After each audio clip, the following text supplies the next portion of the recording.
Good morning, guys. I wasn't so sure about doing the daily vlogging, but I put my yesterday's video up last night and I had a great response to it, so thanks everyone for all the comments, and I'll get to those today when I am seed sowing. So yeah, I wasn't expecting so many people to comment, which is great, so thank you for doing that, and it motivates me to keep on with the daily vlogging all week this week. So I'm just heading out to feed the alpacas this morning before work, and then once they're fed I'll go to work, and then after lunchtime I'm going to start sowing seeds. Morning, boys.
Afternoon, guys. So work is done for the day. I'm not sure what time it is now.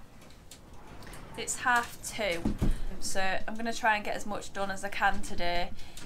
It is quite breezy now. I thought it was going to be a really nice day today. Earlier on the sun was shining and it was quite nice. It's come over a bit cloudy and a bit windy as well, so I've shut the door in the greenhouse. It's creaking a little bit, so I hope you can hear me okay.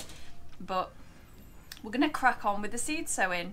I've just gone to use my hose pipe and the water's been switched off, so I'm just waiting for Rob to switch the water back on. So what that means is that I'm not going to sow into these big trays just yet, because I want the seed compost to be moist first before I sow into it. But these little soil blocks that I made yesterday should be moist enough for me to sow straight into them. Yeah, so I'm going to sow some seeds into those to begin with, just while I wait for Rob to turn my water back on, because I don't actually know where the tap is. So yeah, and then I'm going to sow my seeds, and then whilst I'm doing that I'll answer some of your questions. Yeah, there's quite a few to get through, so hopefully we can get cracking this afternoon. I'm excited to use these pink labels. Anyway, let's get going. So mainly what I'm sowing today is asters, quite a few varieties of asters, some cornflowers, some larkspur, some helichrysum, some nigella, some mallow, tree mallow, lavatera, some more larkspur, some dill, some daucus, and some achillea, and also some snapdragons, and what else? Some amaranthus as well. So one of the questions that I was asked yesterday by Carrie, she said, what makes you decide to either soil block or use the seed trays? I have both, but this is my first year with soil blocking, so I'm not sure which seeds I should not soil block. So I'm going to soil block snapdragons today and the amaranthus, because they are such tiny seeds and they're not really fast growing either. So I can sow them individually into these soil blocks, and I know that they'll enjoy the environment in there, and they're just so tiny that they'll get along quite well in soil blocks for a while and benefit probably from the environment inside this box. Whereas things like the dill that I said I was going to sow today, the Larkspur, I think that those seeds are a little bit bigger and they just didn't do so well for me in the soil blocks last year. And I think that it's all down to trial and error whether you soil block it or not.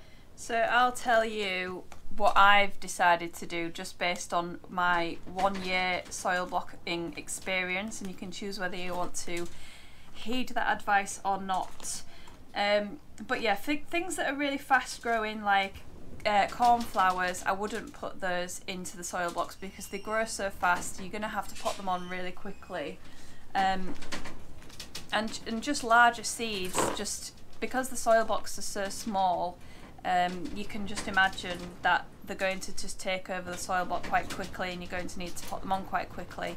And I suppose if you've got the time to put them on, then it's not such a big issue. Whereas I sometimes get behind on myself if I'm busy, so things do need to stay in the soil blocks for a little bit longer than they need to, or they should do. Yeah, I just like to hedge my bets by putting them in the way, growing them in the way that I know that they're going to be able to stay in that situation for perhaps a little longer than they should do, really. So what I'm going to do, I think, is start with Snapdragons because they're just the ones that I hate doing the most because they're so tiny. Plus, I love Snapdragons, so why not start with those first? And these seeds, if you've not sown them before, they're like dust.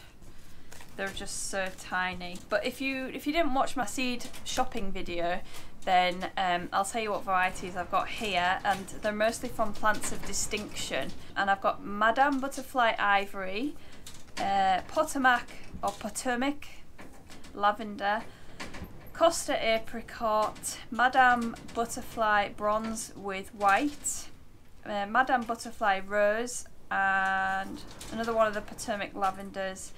And that is it, I think. Yeah, I think that's it actually. I thought I ordered more, but maybe I did because I've got another order that's supposed to be on its way. So let's get started with those antirrhinums.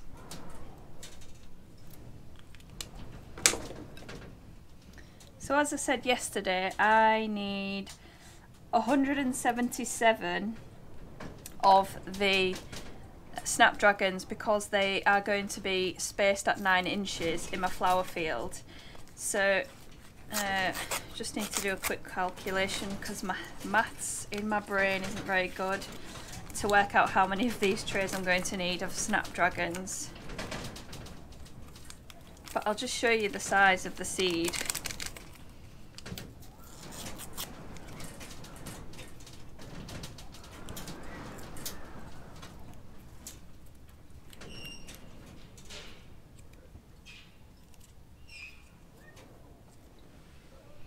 Look at that one, there's 3 seeds in my hand, can you even see them?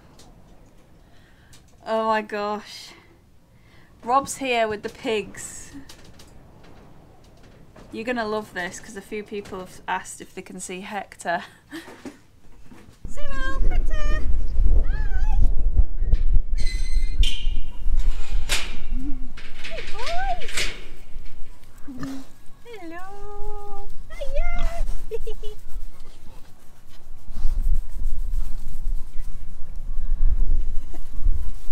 Just running towards the feed room. Really unsod. So I need to serve 5 trays of Snapdragons, and I've done 2 already.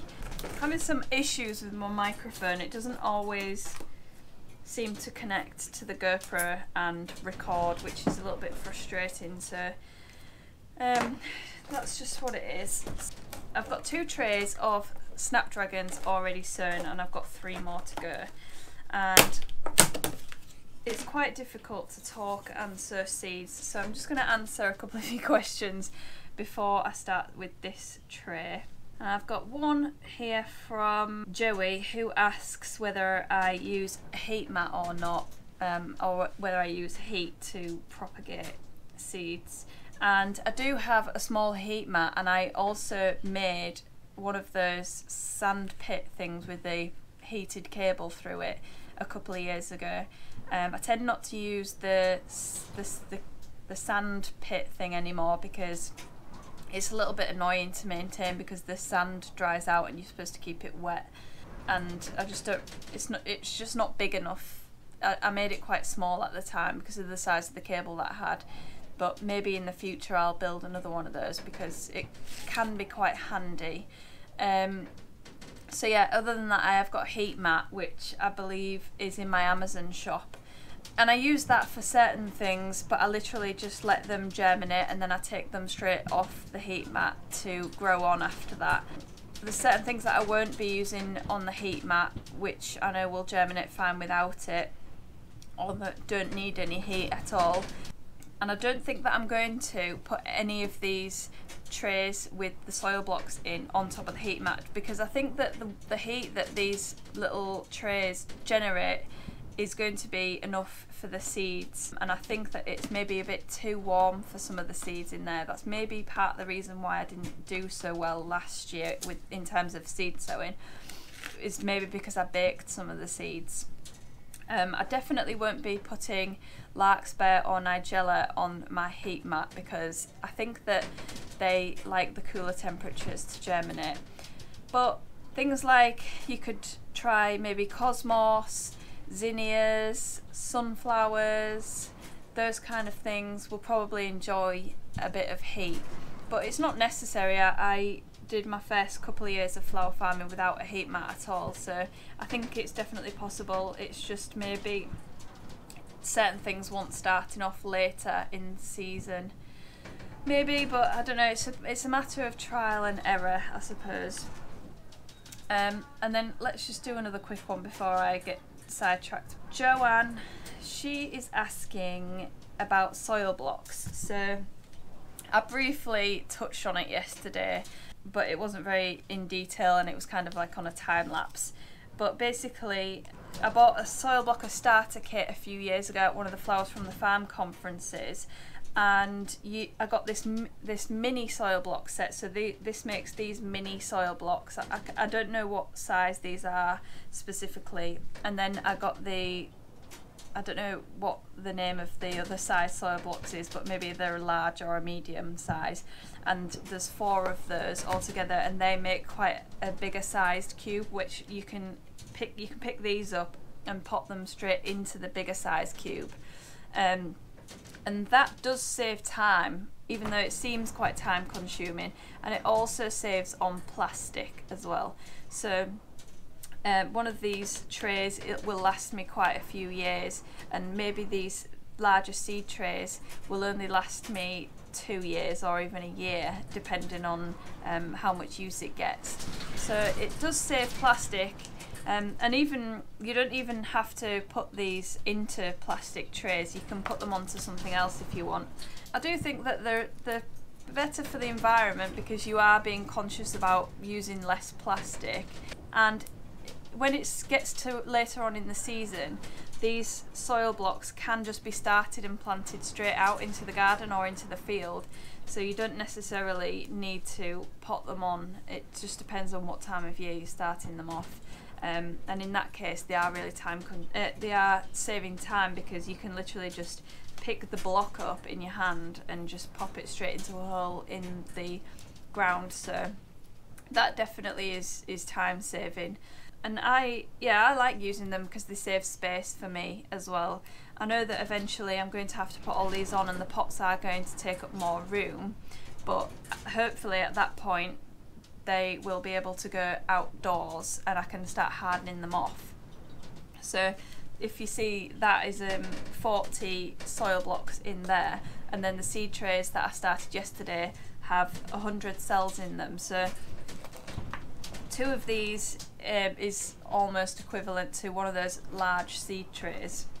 So I'm done with the annoyingly small Snapdragon seeds, but now I'm moving on to the annoyingly small Amaranthus seeds. So they are just about as small as the Snapdragons, but we've got less of those to sow because I'm going to be growing those with 12-inch spacing instead of 9-inch spacing. So I only need 100 for the field, but I'm going to put in 3 boxes of these, so there's 120 in here, just so that I've got my backups included in there. And I'm growing Amaranthus hot biscuits, Amaranthus green thumb, Apopia and Ushberg. I really love the tall spiky varieties of Amaranthus, so I'm going to grow a lot of that this year. I love using it fresh in bouquets, and I'm going to have a go at drying that as well. So before I get started with those, I'm going to answer another one of your questions. Elizabeth asked if I succession sow, and the answer is yes. So yesterday I showed you my list of things that I'm sowing in February. So I have the list that I want of things that I want to sow in February, and then in March I've got a list of things that I want another succession of. So I will either grow them in the front field or in this field here, depending on where everything works out. But the things that I've written here that I want to successionally sow, I've got Amaranthus, Helichrysum, zinnias, Ami, Cosmos, poppies, sunflowers and scabious. And that's not an exhaustive list, I just jotted some things down quickly, but there's definitely things that need sowing more often because they only last a certain amount of times. For example, cornflowers, an easy one to grow. They maybe only flower for 6 weeks or so. So I need to plan to be able to have another batch ready for when that 6-week flowering period is up. So the other day I was looking on Johnny's seed website, which is a seed selling website in the US. I'm sure many of you are familiar with that, as many of my viewers are in the US. But I found that that website was really informative, and it had a lot of days to maturity labels on all of the seed packets. So you can look at from when you've sown it, the days to maturity, and then maybe 6 or so weeks from then, that's when it's going to stop flowering. So you need to work backwards from that date to find out when you need to be doing your next succession. So I think I'm going to sow things like that maybe once a month or once every 6 weeks, just to make sure I've got a continuous succession throughout this. So yeah, we'll see. I haven't quite planned it out on the beds yet, but that's definitely something that I need to get on with. So I'm just going to crack on with sowing a few Amaranthus, and then I'll get back to a couple of more questions. I'm finding this a lot more difficult than I thought it was going to be, because I thought I was going to be able to just chat and sow seeds, but I can't do it. I lose track of the last block that I've sown a seed into, so.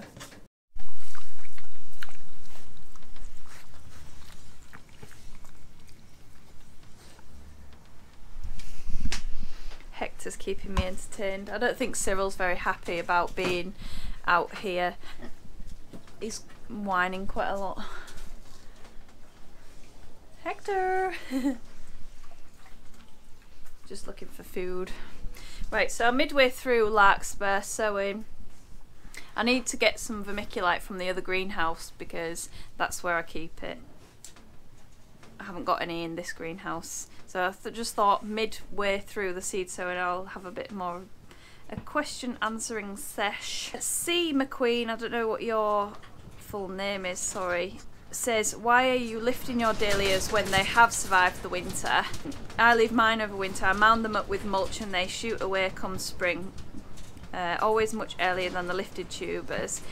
Basically it's because I want to take cuttings from them. I might actually leave some in the field, but I'm gonna lift some of them up to get them started earlier so that I can take cuttings from them, because I'm trying to increase my stock all of the time.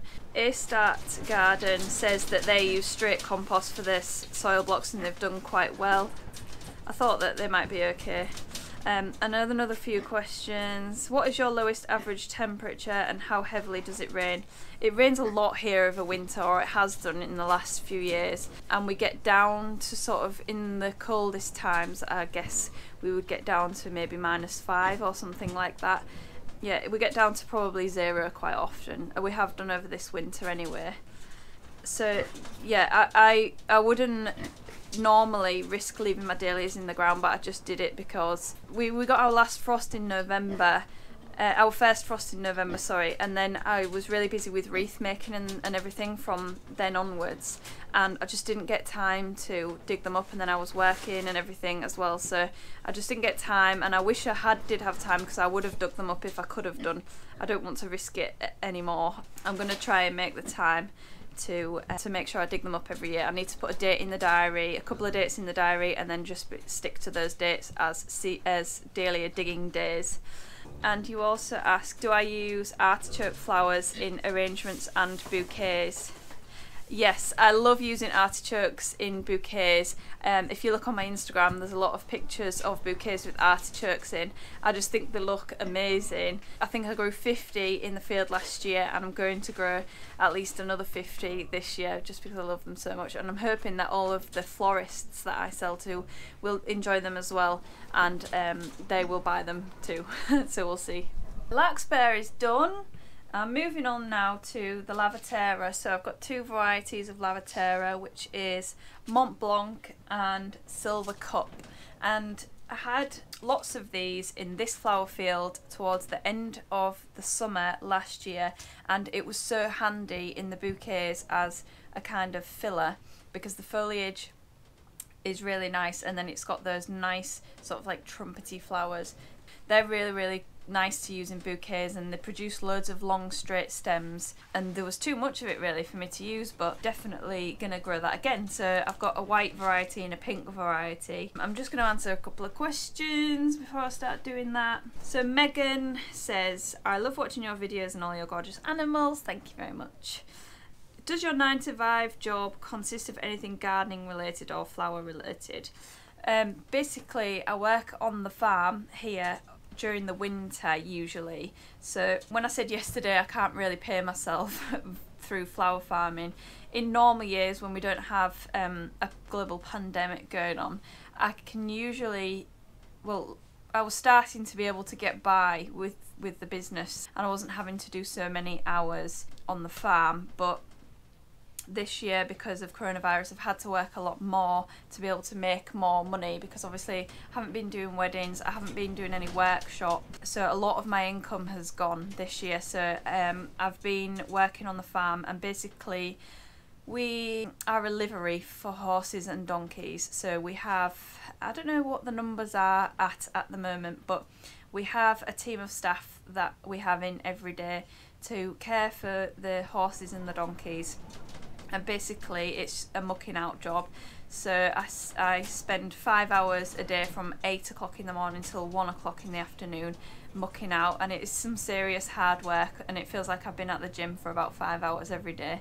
But I really enjoy it actually. It's nice to work with animals, although it does tire me out. So once I've finished work, I don't always want to be grafting in the flower field as well, which is why I've cut down my hours now, just so that I've got more time to be able to sow the seeds and things like that. But yeah, I'm so lucky to be able to have the farm as a backup. If I need to work, then there's usually some hours for me on the farm. So it's really handy, because if I had to work for somebody else and the hours were a bit more rigid, it would be really difficult for me to be able to do what I do. So I can take on more hours in the winter when things are a bit quieter, and then I can really go down to no hours throughout the full of the summer, just because in the summer my flowers really start paying my wages, which is great obviously. So I'm hoping we can go back to that this year. We had our announcement from the Prime Minister last night, and he told us that we should be able to get back to normal by June time. So I'm really hoping that that is the case, and we can do workshops again, and I can start doing weddings and farmers markets and things like that. What else did Megan say? I'm also starting a good sized flower growing area for drying flowers. I'm in Melbourne, Australia, so it's currently summer. What would you recommend as some great flowers to grow for drying? So I'm definitely going to grow Amaranthus for drying, Larkspur for drying, Helichrysum, Limonium. What else? There's the Greek cress that I grow is nice for drying. I've got some of that in the polytunnel that's drying. Lots of grasses, nigella seed pods, poppy seed pods are really nice to dry. There's quite a few different things. The auroch that I'm growing that's nice dried too. I guess it's just trial and error. See what looks best. I've seen a few people that have started drying dahlias, and they look quite nice. They're quite popular, which I didn't actually think that they would be, but they are. And they're quite nice looking too. I'm hoping that the dried flower craze is going to carry on for a bit longer, because I'm looking forward to having a go at selling, growing, drying and selling flowers, and hopefully it will extend our season through the winter, so I can sell some dried flower bunches for Christmas, for Valentine's Day, for Mother's Day. I've seen a lot of people doing that this year, so hopefully that's something that I can key into next year as well. So yeah, I'm just going to sow this mallow and then we're about done. These mallow seeds remind me of, is it ammonite? Ammonite fossils. I used to collect fossils when I was younger, and these just remind me of those little snail-like structures.